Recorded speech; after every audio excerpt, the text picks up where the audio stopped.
Hello' friend, মই মাধুৰিমা গুৱাহাটীৰ পৰা। এয়া চাওক, মাছ ভাজি আছোঁ, ডাঙৰ মাছ আৰু সৰু মাছ।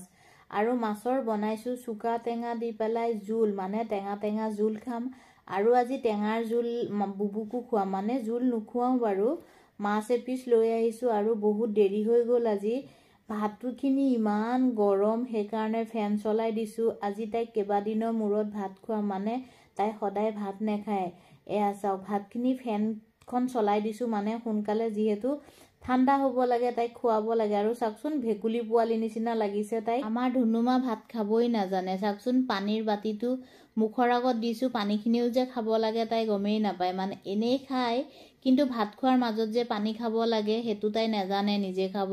চামুচেৰে মই পানীও খুৱাই দিওঁ, এনেকৈ ভাতো খুৱাই দিওঁ। আৰু ডিঙিটোত কিয় তেনেকৈ দিছোঁ জানেনে? যাতে ভাতকেইটা সোনকালে ডিঙি দি পাৰ হৈ যায়, সেইকাৰণে ভাতকেইটা এনেকৈ খুৱাওঁতে মই ডিঙিটোত মালিচ কৰি কৰি দিওঁ। আৰু আমাৰ ধুনুমাক যে মই গেছ টেবুলত ভাত খুৱাওঁ, বহুতে বোলে ঘিণ কৰে। ঘিণ কৰাবিলাকে মোৰ ভিডিঅ' নাচাব দেই।